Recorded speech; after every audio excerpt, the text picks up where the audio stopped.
भगवते वासुदेवाय। अब मैं आपको द्वितीय अध्याय का श्रवण कराने चल रहा हूँ, जिसमें भक्ति का दुख दूर करने के लिए नारद जी का उद्योग, इस पर हम आपको भगवान के महात्म का वर्णन करने चल रहे हैं। नारद उवाच वृथा खेदयसे बाले अहो चिंतातुरा कथम श्रीकृष्ण चरणाम्भोजं स्मर दुखम गमिष्यति। द्रौपदी च परित्राता येन कौरव कस्मलात् पालिता गोपसुन्दर्यः स कृष्णः क्वापि नो गतः। त्वं तु भक्तिः प्रिया तस्य सततं प्राणतोऽधिका। त्वया हूतस्तु भगवान् याति नीच गृहेष्वपि।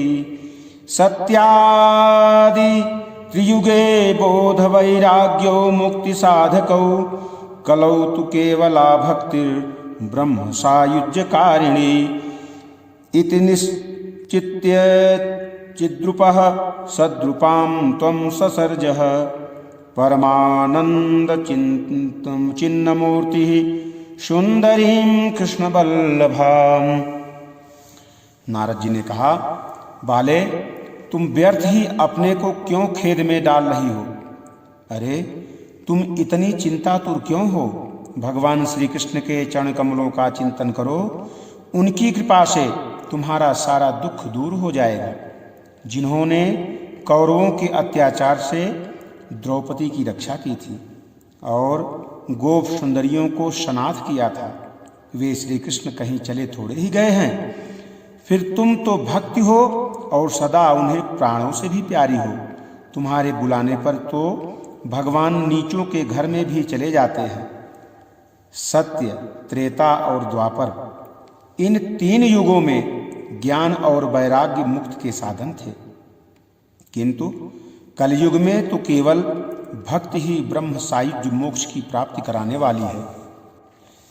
यह सोचकर ही परमानंद चिन्ह मूर्ति ज्ञान स्वरूप श्री हरि ने अपने सत्स्वरूप से ही तुम्हें रचा है। तुम साक्षात श्री कृष्णचंद्र की प्रिया और परम सुंदरी हो। बधवांजलिं त्वया पृष्टं किं करोमीति चैकदा। त्वं तदाज्ञापत्य कृष्णोन्मद्भक्तान् पोषयेति च। अंगीकृतं त्वया तद्वै प्रसन्नो भूधरिस्तदा। मुक्तिं दासीं ददौ तुभ्यं ज्ञान वैराग्य काविमौ। पोषणं स्वेन रूपेण वैकुंठे त्वं करोसि च। भूमौ भक्तिपयोसाय छायारूपं त्वया कृतं। मुक्तिज्ञानं विरक्तिं च सह कृत्वा गता भुवि। कृतादिद्वापरस्यान्तं महानंदेन संस्थिता। कलौ मुक्तिः क्षयं प्राप्ता पाखंडाय मय पीडिता। त्वदाज्ञया गता शीघ्रं वैकुंठं पुनरेव स। स्मृता त्वयापि चात्रैव मुक्तिरायाति याति च। पुत्री कृत्य त्वयैमेव च पार्श्वे स्वस्यैव रक्षितौ। एक बार जब तुमने हाथ जोड़कर भगवान से पूछा था कि मैं क्या करूं, तब भगवान ने तुम्हें यही आज्ञा दी थी कि मेरे भक्तों का पोषण करो। तुमने भगवान की वह आज्ञा स्वीकार कर ली। इससे तुम पर श्री हरि बहुत प्रसन्न हुए और तुम्हारी सेवा करने के लिए मुक्ति को तुम्हें दासी के रूप में दिया और इन ज्ञान वैराग्य को पुत्रों के रूप में। तुम अपने साक्षात स्वरूप से वैकुंठ धाम में ही भक्तों का पोषण करती हो। भूलोक में तो तुमने उनकी पुष्टि के लिए केवल छाया रूप धारण कर रखा है। तब तुम मुक्ति, ज्ञान और वैराग्य को साथ लिए पृथ्वी तल पर आई और सतयुग से द्वापर पर्यंत बड़े आनंद से रही। कलयुग में तुम्हारी दासी मुक्ति पाखंड रूप रोग से पीड़ित होकर छीड़ होने लगी थी, इसलिए वह तो तुरंत ही तुम्हारी आज्ञा से वैकुंठ लोक को चली गई।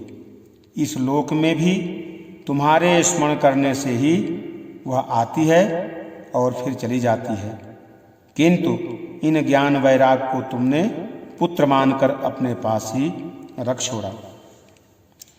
तथापि चिंता मुंचत्वम उपायम चिंतयाम्यहम कलिना सदृशः कोपि युगो नास्ति वरानने तस्मिन् त्वां स्थापयिष्यामि गेहे गेहे जने जने अन्यधर्मास्तिरस्कृत्य पुरस्कृत्य महोत्सवान् तदा नाहं हरेर्दासो लोके त्वं न प्रवर्तये त्वदन्विन्तास्य ये जीवा भविष्यन्ति कलाभिः पापिनोऽपि गमिष्यन्ति निर्भयं कृष्णमन्दिरम् एं चित्ते वसेद्भक्तिः सर्वदा प्रेमरूपिणी न ते पश्यन्ति कीनाशं स्वप्नेऽप्यमलमूर्तयं न प्रेतो न पिशाचो वा राक्षसो वासुरोऽपि वा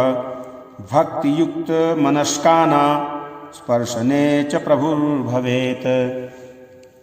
फिर भी कलयुग में इनकी उपेक्षा करने के कारण तुम्हारे ये पुत्र उत्साहहीन और वृद्ध हो गए हैं। फिर भी तुम चिंता ना करो, मैं इनके नवजीवन का उपाय सोचता हूँ। सुमुखी, कल के समान कोई भी युग नहीं है। इस युग में मैं तुम्हें घर घर में प्रत्येक पुरुष के हृदय में स्थापित कर दूंगा। देखो, अन्य सब धर्मों को दबाकर और भक्ति विषयक महोत्सवों को आगे रखकर यदि मैंने लोक में तुम्हारा प्रचार ना किया तो मैं श्री हरि का दास नहीं। इस कलयुग में जो जीव तुमसे युक्त होंगे वे पापी होने पर भी वे खटके भगवान श्री कृष्ण के अभयधाम को प्राप्त होंगे। जिनके हृदय में निरंतर प्रेम रूपिणी भक्ति निवास करती है वे शुद्धांतःकरण पुरुष स्वप्न में भी यमराज को नहीं देखते। जिनके हृदय में भक्ति महारानी का निवास है उन्हें प्रेत, पिशाच, राक्षस या दैत्य आदि स्पर्श करने में भी समर्थ नहीं हो सकते हैं। ओम नमो भगवते वासुदेवाय। जय श्री कृष्ण।